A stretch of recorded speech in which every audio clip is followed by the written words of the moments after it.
Tell us about yourself and the work experience that qualifies you to become Sacramento County Sheriff. I'm 49 years old. I have a wife, Helena, who I'm her biggest fan. She just retired from the Highway Patrol after 28 years in December, and to see her navigate a male-dominated profession and rise through the ranks of assistant chief, where she was one of 32 of 11,000 employees, was special. You know, watch her navigate that, those challenges. And you know, we have a son I adopted when I met my wife, and then we have our daughter Gianna, who's my world. And you know, I always say I was raised by a powerful woman, which was my mom, who's has passed a while ago. Married to an amazing woman, and Helena, and we're raising another powerful woman in Gianna, is because I think she's going to excel in life. And for me, that's my motivation, and I have 24 years on this organization. I've worked every level, from entry level as a deputy in the correctional setting to patrol, to investigations as a sexual assault investigator, homicide investigator. I was a homicide supervisor, and then continued rising through the ranks into management, and then a commander of 3 different divisions, which was South Patrol, Rio Casumas Correctional Center down in Elk Grove, and then North Patrol prior to being promoted to Chief Deputy, where I was overseer of field services, which that's all the patrol and investigations. And then in March was appointed to under sheriff, and now I'm responsible for everything within the organization regarding obviously the budget, personnel and operational costs. Obviously we have service area chiefs that oversee it, but that's my direction right now, is just shy of 2,300 people, and I'm excited about that opportunity. What would be your top 2 priorities as Sacramento County Sheriff? What I would say is the retail theft, smash and grabs, is really impacting our communities. The violent crime is the big one right now with gun violence. And also on the peripheral, but also on the forefront, is homelessness and mental illness. I mean, those 4, but also they all go hand in hand, because some of these issues in retail theft is the homeless population. And so it all, kind of morphs into the same issue. When it comes to gun violence, we're having to be very creative right now because of some of the laws that are on the books, and zero bail and early release. We have people that are, being stopped and caught with a handgun. They go to the main jail and they get out because of the early release. And later that day, we have statistics of people actually being rearrested with another firearm, And when you think about how are we okay with that? And as the leader of the law enforcement agency, we've had to be creative. So I get excited about the partnerships we've had with our other agencies, especially our federal partners, and now we're looking at how do we do federal crimes on these handguns on repeat offenders, because that is where we can get make a difference. Because right now, locally, based off the laws, it's a revolving door, and that should make everybody in the community concerned. Interesting strategy that you point out about, if you can partner with the federal partners, that can maybe stick. Yes. Yeah, and you have to be creative in times like this, because we can control law enforcement based off the laws on the books. And when we have limitations, I'll say, we have to be creative, and that's where having those strong relationships with the federal partners. I've had consistent contact with our allied agencies for the past 24 years. And because of that, as I've elevated through the organization, so have others. Like Kathy Lester, Sac PD, her and I go way back. Bobby Davis down in Elk Grove, we're good friends, and we rose through the ranks together. Rick Hillman in Folsom. I mean, all of just the surrounding agencies, we have good tight network on how as a county can we help maybe some of the smaller agencies and utilize some of our resources to help them if there's an uptick in crime. And that's something I think, being the undersheriff, the number 2 in this organization, that I'm proud of, is just having those continued relationships and moving the direction on where we need to be in the future. Why do you think you are the best choice for Sacramento County Sheriff in general and compared to your opponent? Well, I'll tell you this, my opponent, he says he has 30 years in law enforcement, which he does, but we don't need 30-year-old policing techniques in modern day policing. And I've been relevant and consistent for the past 24 years, developing those relationships, developing those strategies in our communities on how do we combat this, because we need accountability. People are tired of what we're seeing right now, and it really comes from the state capitol. My opponent came out on the day of announcement, he talked about billions of dollars being thrown towards homeless, and nothing's changed. But yet he's going to become the sheriff and make change for homeless population. That's interesting when he's at the very institution to affect that change. And so the biggest difference between us is I'm a protector, not a politician. He has turned into a politician over the last 8 years. And I would ask any viewer of this network and anybody that hears this is, did you feel safer 8 years ago, or do you feel safer today? What I'm hearing in our community is 8 years ago. And he's responsible for that coming out of the Capitol of legislation. And he'll talk about how he's been the cop at the Capitol, but he's been ineffective. You know, he's passed SB, or he's a co-author of SB 54, Sanctuary Cities. And look at that. That has created death and destruction in our community, especially locally at the church, where the 3 young girls died and an innocent man. And at no time have they taken that bill back and say, how do we revise this so it makes it safer and still accomplishes the same goal? But we just continue to move on, you know. And I also watch some of the issues on where he's taken stances or not taken stances. You know, he's potentially on the sideline on most votes. And that's what I would ask people when they get into this. Don't just look at the campaign websites. Do your research. And that's the biggest difference between us is when you talk about he didn't even cast a vote on gas tax relief. When you talk about our underserved communities right now where day laborers are wondering whether they're going to feed their families or put gas in their gas tanks to do their job, that's an issue. And then 2 days before the Super Bowl, he votes yes to keep the state in emergency status. And it makes no sense to me. And the big difference too is this is a nonpartisan seat. And he comes out saying he's a lifelong Democrat. He is making a partisan race, and that's not it is. When people call for help, I don't care what party that you belong to, we want to come help you. We're going to keep you safe the best that we can. And it's important that you have someone that stands in front of you and not sits on the sidelines when it comes to tough times. I ran those teams down in those protests the last 2 years, and I saw what happened downtown. We have generational businesses that won't come back because of what happened, and there was a difference in an approach. You know, I was protecting the main jail and the district attorney's office, and that's what we needed to do, is stand between destruction and safety. Allow people to exercise their constitutional right, but when they're busting windows, spray painting buildings, and throwing fire objects inside of buildings, that's not what we want. And I say, where was he? Because he wasn't leading those teams, I was. And that's the biggest difference for me. For me, this is not about a title, it's about leading a movement when law enforcement and fundamental changes that we need to do it. I have the relationships, I have the experience, and you know, when I look back at our organization, both of us went in for candidate interviews in November to the Deputy Sheriff's Association, Law Enforcement Manager Association. And it came out very clear who they want to lead them out. I was 76% for me for deputy sheriffs and 24% for him, 70% from law enforcement managers and 30% for him. So when he talks about a morale issue and everything that he might speak of this organization, the men and women of this organization, they chose me. Sheriff is a nonpartisan elected position, but political issues do come up. What role do you think politics should play in this office? What I've learned over this time, never in my wildest dreams did I ever think I'd be in a position like this. The way I grew up and just the challenges I've had to go through. This job took its toll on me for the longest time in homicide. You know, I saw things I'll never unsee. I've done more death notifications I ever care to admit to, and I've watched the destruction. And so what I have learned in running for sheriff is the politics, but it's the influence we have on bringing community leaders together, bringing county agencies together, and that's what I'm already doing, and I have been doing it over my career. So I think when I talk about the politics, it's not partisan politics, it's about how do you bring people together and work towards a common goal. That's what true leadership is, that's what I am, and that's what I bring to it. So when it comes out of what party affiliation it is, if you look, I've voted both sides of the aisle. My mindset on law enforcement, we have to have accountability and safety in our communities for it to thrive. And every member in our community has a right to thrive and excel in life and their profession. And so for me, that's not politics. We need to stay in safety, but also look for innovative ways that I've already started about looking at how do we look at responsible reform in our correctional setting. Sacramento County has some of the lowest recidivism numbers in the nation. They've been audited, and matter of fact, the auditor group that came in said not only do you need to be doing or continue this, but do more of it. And so when I looked into what recidivism is, for people, not everybody knows it, but if I don't reoffend within 3 years, it counts as we're doing a good job at hopefully rehabilitating the offender. Well, when I first got out to the branch jail, I learned that what they were doing was we were looking at local database searches. That's what most agencies do. And I didn't feel that was an accurate representation because if I moved to LA and was committing crime. So we petitioned Department of Justice for statistical analytical data only, and we shut our programming down, we redid our numbers, and our numbers didn't change. So that told me something works, and that forced me to dive further into what it is. And I feel the secret to all the recidivism and reentry programming is we do a risk needs assessment on each of the offenders.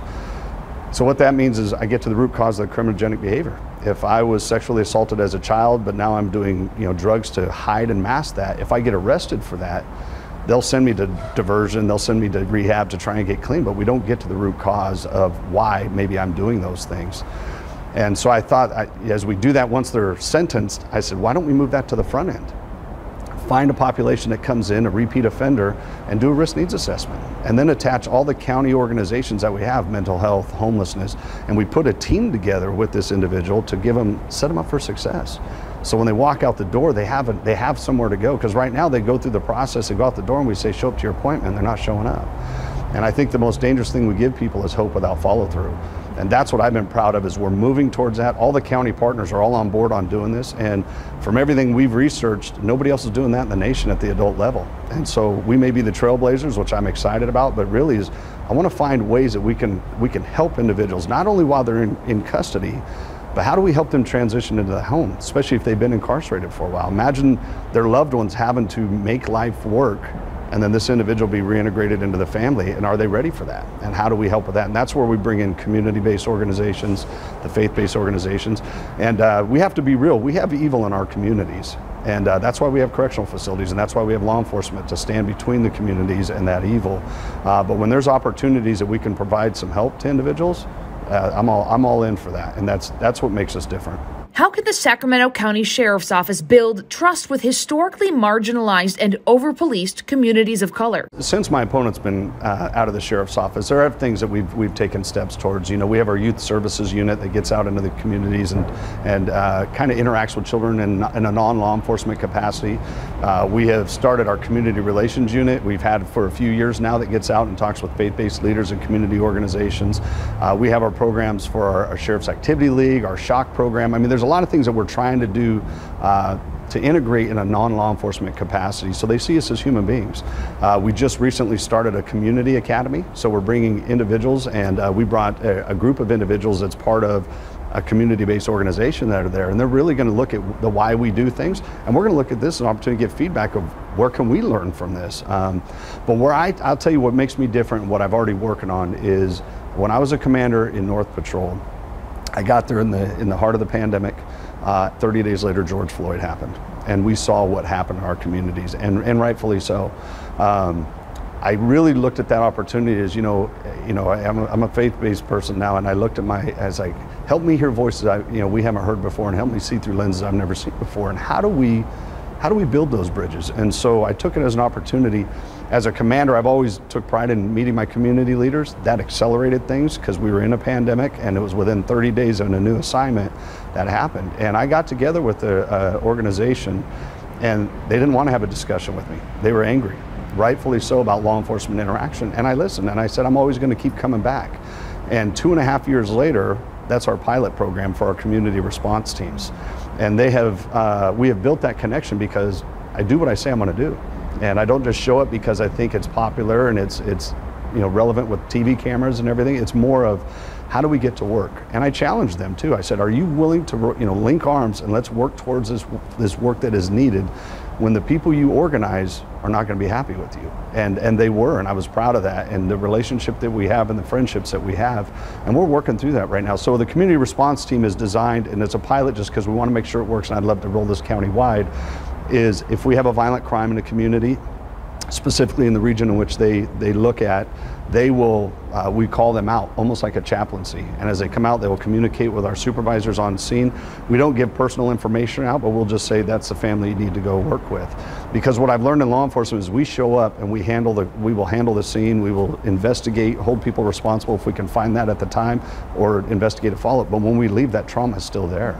So how do we find ways for wraparound services, counseling, and then the community group to be the liaison between the family and the sheriff's office? And so it's really not an informant, it's to build trust, and how do we utilize that? And so when we take that on a global standpoint, countywide, what I'm going to look at is something we've been working towards is look at all the high crime areas and what can we do using community-based organizations and faith-based organizations. So we may be the last one through the door. It might be assistance, it might be CalAIM, it might be something that somebody needs that is connected and linked through another county agency or community-based organization that helps lower crime. Now when crime gets or where law enforcement is needed, that's when we come in.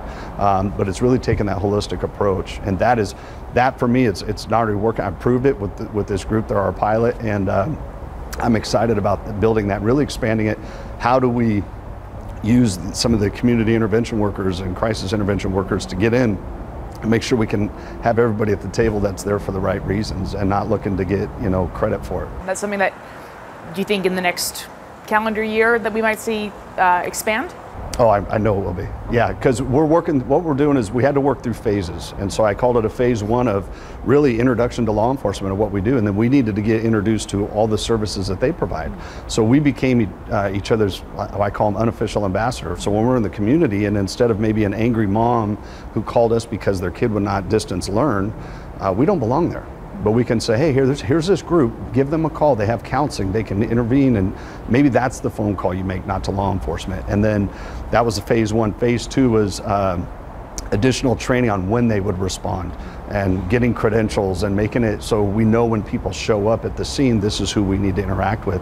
And that was on both levels for their team and for the sheriff's office. And it started growing fast from the north area because one of the main people, Sergeant Kelly Bunn, who's for me one of the biggest helps in getting this off the ground, he had transferred to South Patrol. Well, then there was a need for that in South Patrol, so the team was being pulled from the north to the south. Then he transitioned into Elk Grove Unified Schools, and then there was a need for that. So we see the demand is there. It's just how do we have the capacity where it's successful and we don't set people up for failure, being that they can't handle the workload. And that's where we're working towards now, is making sure they have the appropriate funding, they have the appropriate resources, and utilizing. I've talked to all the county supervisors about this, and they're all on board. I've talked to a lot of the faith-based organizations, and they want to be part of it. And this is work that is long overdue, I believe, but it will be expanded. I would say my mission right now is to take this county-wide, but we need to make it successful and sustainable. Lots of times, not just in law enforcement, we will start a program and then it wanes off. But so I want to make sure that we do it right and have everybody at the table, because that's my philosophy. Everybody has a voice. And how do we all fit in? Where can this community-based organization fit in? Faith-based organization fit in? Where's law enforcement? Where do we fit in? And then that's how we attack, I say these issues, I think it's gonna take the sheriff's office to a level it's never seen before. And I'm excited because all the county partners, the surrounding agencies, we're all working towards that right now. And there's no reason not to do that. We're hearing that there has to be change, so that's trying something that has never been tried before in your agency is a way to affect change for sure. Yeah, and if we can find ways for teams to respond to people experiencing mental illness, crisis or homeless, and where the officers wouldn't have to go, I would support that all day long. When the cutbacks in 2008 and 2009 happened and facilities started shutting down, and even recently in the past 2 years with the pandemic, services were cut off. And then they had to use a Zoom platform in order to see their clients. And I think we lost a lot of people, and a lot of people decompensated because they weren't getting the prescription or the necessary services. And it wasn't by effort, it was just by the pandemic and the cause that was there. And now how do we approach it together? Because I think that's the holistic approach. If we do a silo effect, it's not going to work. And I think right now, as we see growing out of this, we're going to have some significant challenges moving forward. But I'm excited to get to work. I'm excited to represent Sacramento County.